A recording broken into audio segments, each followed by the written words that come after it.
Hi, I'm Julie Morley, and welcome to Alumni Kitchen. Our guest today is Meribeth Tooke.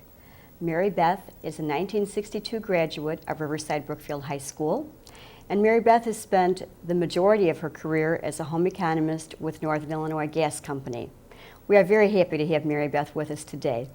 Thank you. Welcome. Thank you. I've chosen two different recipes to show some of my ethnic background, and the reason why I'm in Brookfield, or came from Brookfield, is my parents were Bohemian, and of course klatchki was popular, and strudel, and I have some favorites of my mom's which I thought I'd share because I thought that would be a little different. I found some shortcuts over the years. We like shortcuts. The first one we're going to do is a never fail apple strudel. The reason it's called Never Fail is that I've also taught some night school courses and have found that strudel is some of the one of the recipes that my students really wanted to learn how to do, and found that they've had a lot of disasters. And so what I thought I'd do is show you how you don't have to have those disasters. And what the basic recipe consists of is 1.5 cups flour, 1/4 pound of butter softened, 1/2 cup of cold water, 1 egg, some salt, and then filling. I have done ahead of time part of the recipe, and I have some dough here, and then I'll show you the dough mixture as well. The dough I have here is cool. It has been in the refrigerator overnight. We are doing this in the morning, and I've let it set out for approximately 15 minutes to warm up. Otherwise it would be very hard to roll out because it does have a lot of butter in it. So let's roll this out and start it to go into a oven at 350 for 45 to 50 minutes, and I found that to be ideal for it. And then I have also brought a marble rolling pin, which I have found a little bit easier to roll out things with. That's the first thing. I noticed that you're using a Tupperware mat. Well, rather it's than a a rather canvas. old one, but it's a little easier. Okay, you prefer it to canvas. Yeah, Okay. it's a little bit more sanitary, I've found. Okay. We want to get this more oblong than we do round. And we want to get it to a consistency that's pretty thin, because the ones that you buy in the store are very thinly made. And I have found with this that because it doesn't, usually the big thing that happens is that there are holes punched with the ingredients in it. But with this particular dough, it seems to pick up or become very elastic with the ingredients on there. And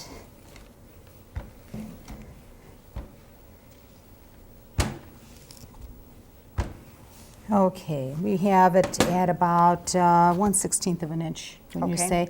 And the filling I'm going to be doing for the first one is an apple filling, which is traditional for strudel, although some of you may have gone to restaurants and found that they've done other fillings. I am going to make a mushroom filling as well. Oh, good. But the apple filling is going to be very simple because I found another product in some of my contacts with some of the junior college culinary schools. I noticed. And this is a great product. Instead of having to take a can and do, and spread and or with a klatchki, this is a little simpler. This is apple, and it's apple filling that will hold in the refrigerator up to 6 months.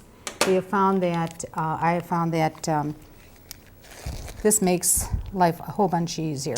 This is the apple filling, and you don't have to pre-cook it or do anything. It's all ready to go. Yeah, I'm only putting a little because they only include, in the manner in which they market these, the apples are small, and when you do a strudel, you're expecting a little bit larger apple. So I've done a few slices to spread in between. Okay, good. And then traditional is raisins and nuts, which we have. Okay. Would you share with us where we could get these prepared fillings?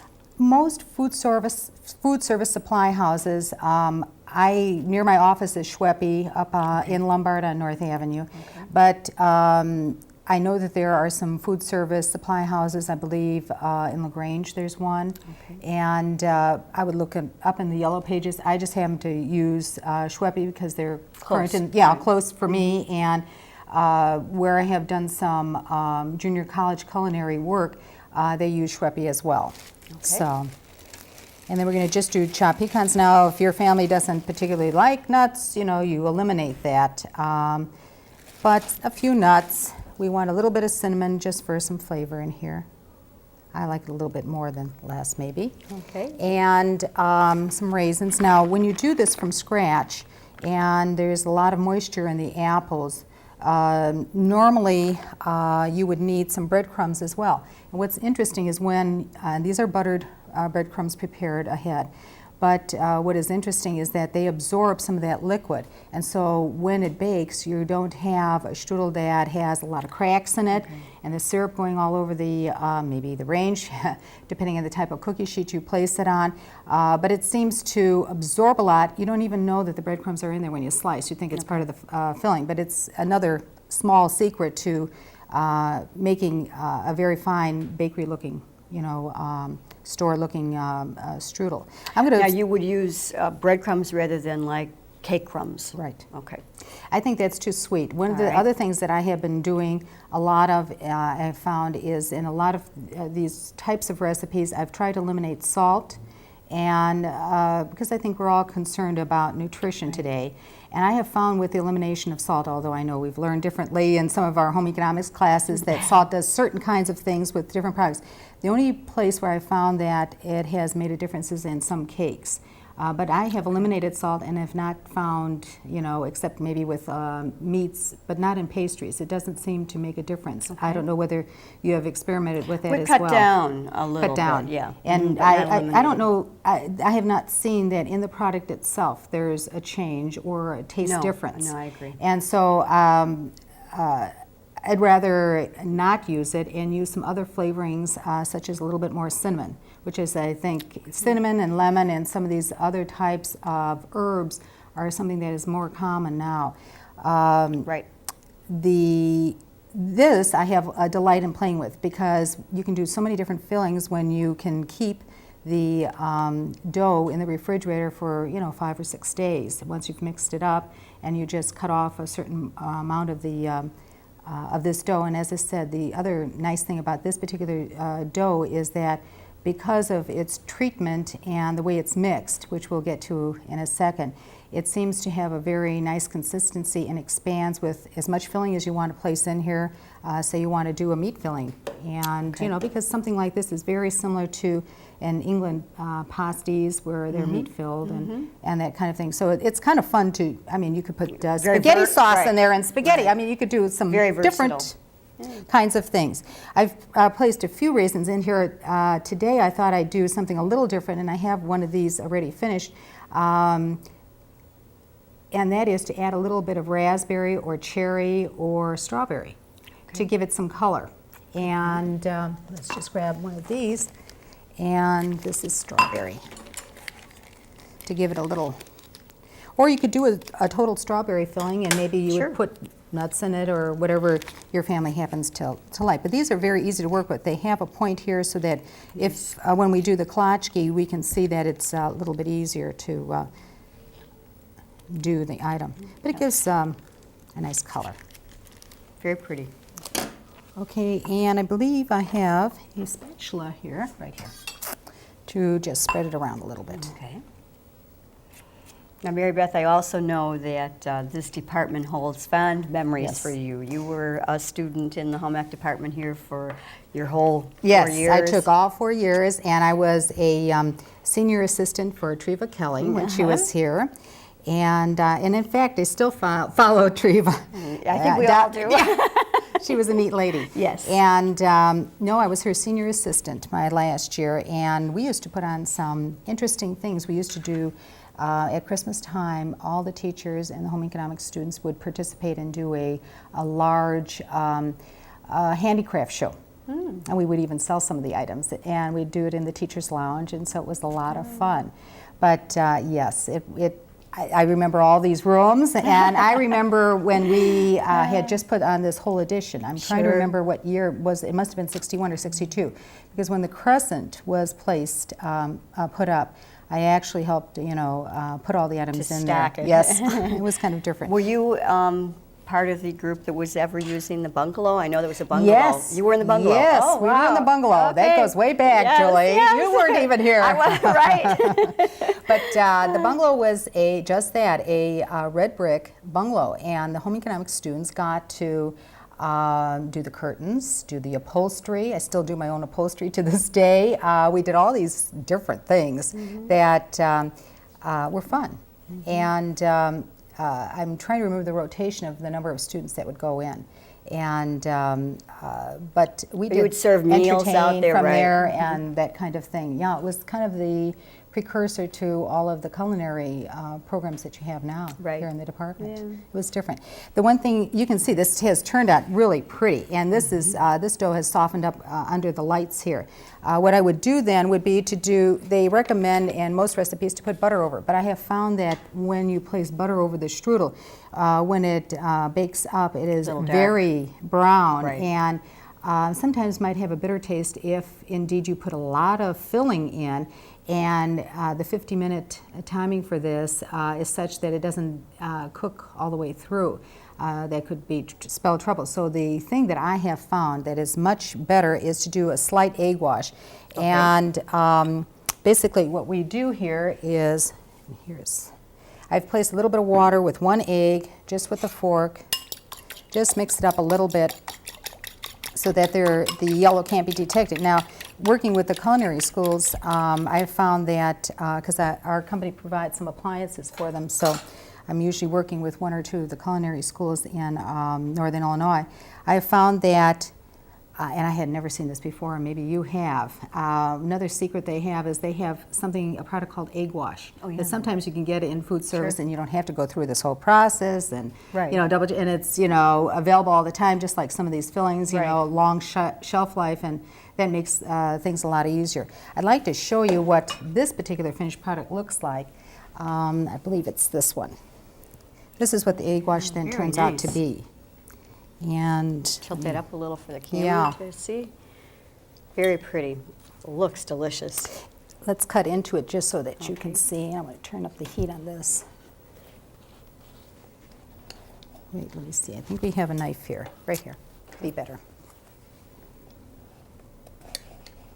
You can see the flakiness to it, the way it comes out. Oh, You can see some of the red in there. Yeah. Perfect for Valentine's Day or whatever, Yeah. or Christmas. That looks delicious.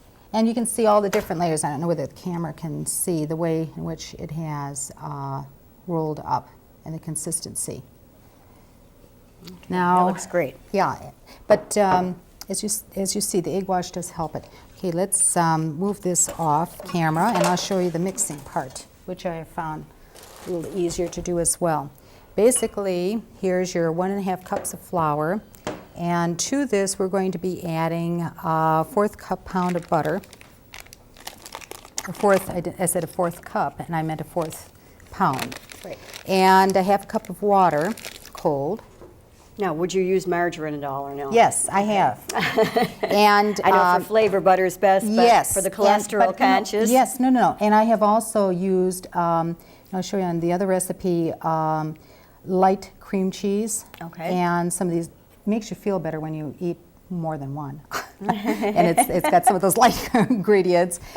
Don't feel as guilty adding to the cholesterol count. But yeah, I have found that a lot of these are adaptable, and that the products that they're putting out now, the light cream cheeses and the light butters, or even going to margarine, make the recipe very adaptable. Okay.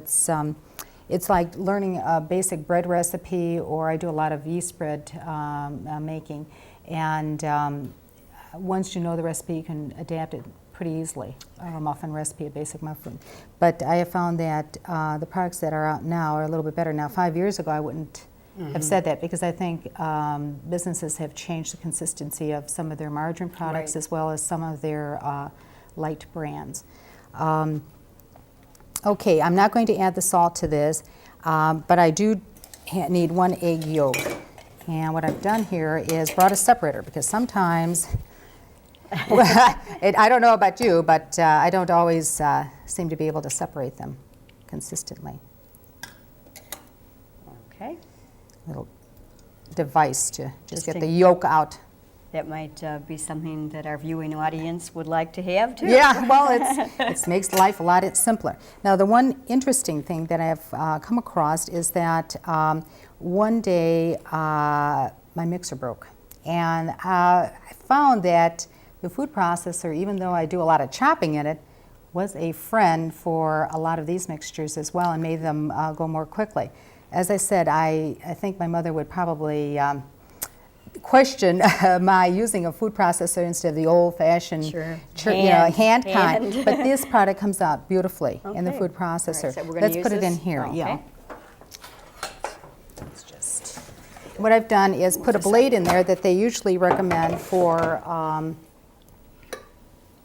just plastic that is not usually, this particular model in fact wasn't even recommended to do breads in or anything like that. It's one that I have hauled around for my night school because it's taught at through Triton, but not at their facility. So I'm just going to drop this entire mixture in, and it looks like it'll never do a thing, I'm sure. But it's going to. Yes, Magic we have found. will happen. Yes, we have found. Okay. All right. So you came upon this as an accident. As an accident, right. And in fact, I needed to do a strudel recently for work.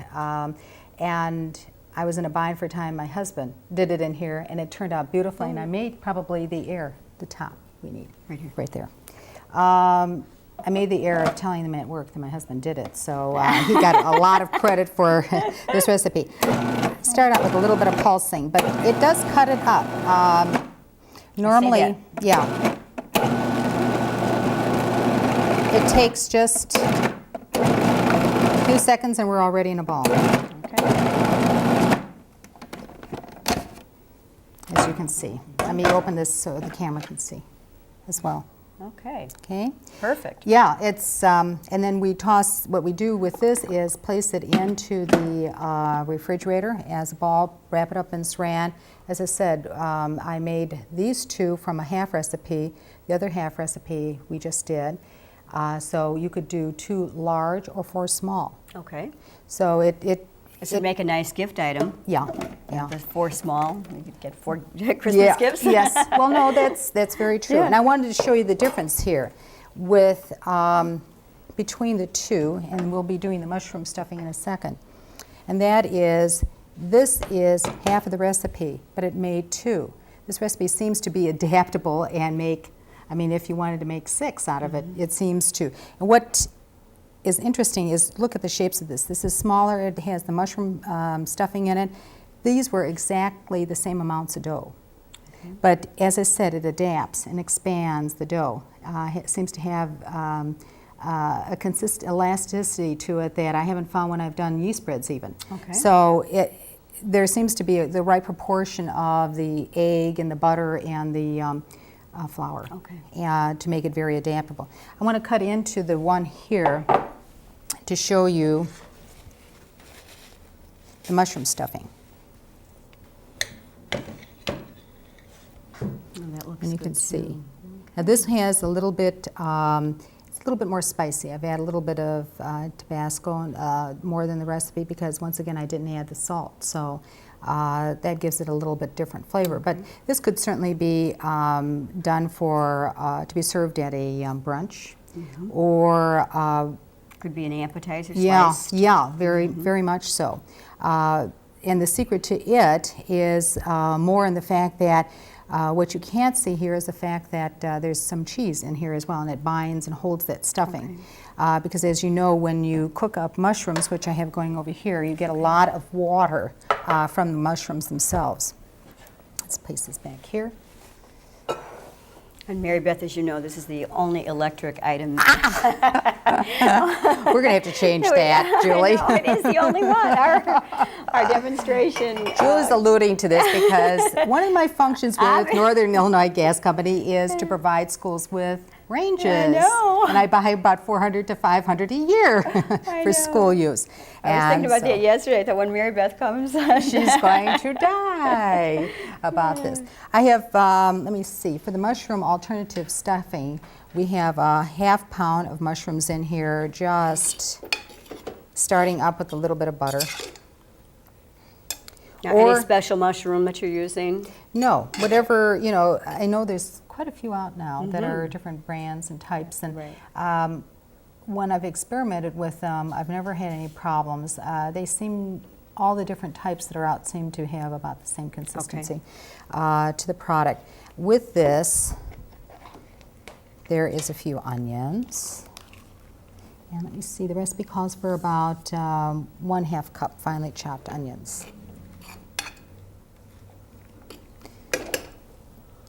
And then a little bit of parsley. I happen to like parsley as a type of herb, really. Okay. But I suggest you could do things with tarragon or basil, or maybe just make a cheese stuffing for this particular recipe. Just a little bit snipped in here. Okay. And then a little bit of Tabasco or red hot sauce. Okay, and again, you're adding a flavoring that Doesn't have any calories. Right. Mushrooms to have very few. And I've even done this with not even adding margarine. And although I find that just a little bit helps it cook down, and it takes, I'd say, maybe a good 10 to 15 minutes to totally cook down because you want the mushrooms kind of dry.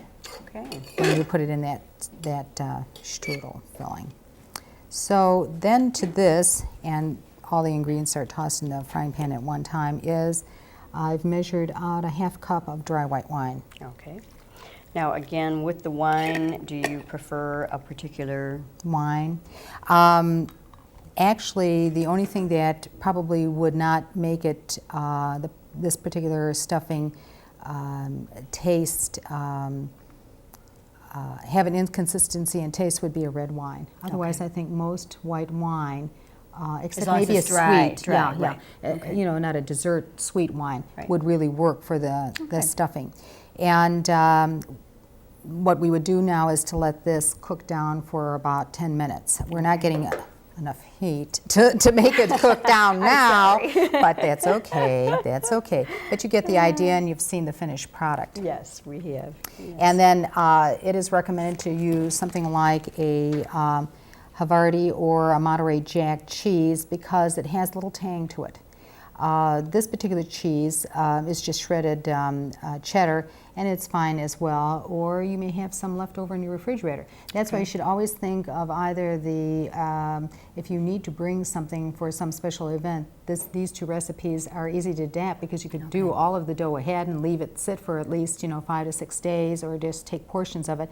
And then you could actually really take most things that are in your refrigerator that are leftovers. You could do asparagus with ham or something like that inside the strudel. But I have found it a real godsend to do, a lot of different fillings, and family enjoys it. Okay, good. So we'll leave this by very itself. versatile. Yeah. Are we That's the going first to one. take a look at the klatschkes yet? Yes, we Okay, 'cause will. They look delicious.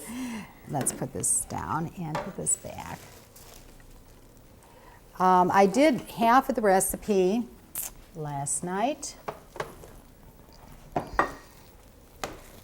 Okay. Now, tell me, is this a traditional Bohemian Of course.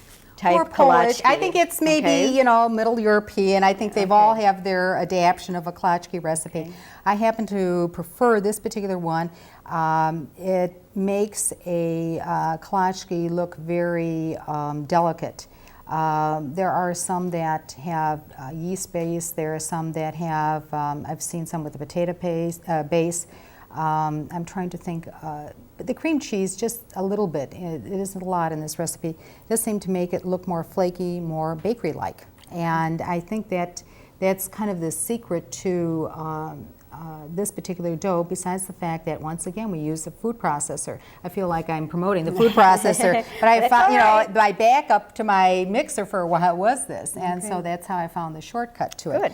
Good. This recipe, like the strudel too, can be made so that it sits in the refrigerator for a while and can be adapted with different fillings. What I tried to do is put some cinnamon candies on the top, and I cut them with Valentine cut out. But you could do other kinds of shapes. I don't think we need to be locked into just a round shape, the traditional shape.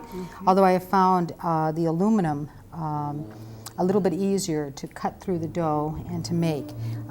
For years I used the wooden one, or a lot of people use glasses, I suppose. But to make them in different shapes makes it a little bit, holds more filling. Yeah. You know, it makes it a little bit bigger. If you wanted to have a little bit more delicate, you know, you could do that as well. Once again, you can get a lot on a sheet because of the type of dough. And the dough that we're making here uses one small different ingredient, and that is with the flour that I have out here pre-measured, which is 1.5 cups of flour. And one of the things that I found that we have been doing is that there are a lot of different consistencies of flour, or were, but now the ones that we have presently seem to work well with a lot of recipes. Right. A little bit of cream cheese, the 3 ounces. Once again, you can buy the light cream cheese. I have done that in the past. With a half pound butter and 3 tablespoons of sour cream. I use the light sour cream. Okay. So as I said, you know, you don't have to feel guilty eating. With a little bit of vanilla extract, about 1 teaspoon, but I know you're going to let them know where they can get these recipes as well. Oh yes, we are, yes. This rolls out the consistency of the strudel, and then we use one of the fillings on it. And when I've been utilizing these fillings, even the best cooks can't tell that it's, you know, I haven't gone to doing the filling myself. So I found it a very, very nice recipe to use for the klatchkey. Okay, very good. Well, they look delicious, as well as the aroma from the mushrooms yes, over it is here. getting It's to us, divine. isn't it? After our show, I hope we get to sample these things. Oh yes, I've had a few people ask, especially one particular. The crew would like some, I'm sure. Well, Meribeth, it's been wonderful having you here. We are close friends personally and professionally, and this has been a nice experience for me to have you here today. Julie Morley from Alumni Kitchen. If you would like to receive a copy of today's Alumni Kitchen recipe or other recipes from Alumni Kitchen shows, please write to Alumni Kitchen, Riverside Brookfield High School, Riverside, Illinois, 60546. Attention AV Department. We look forward to hearing from you.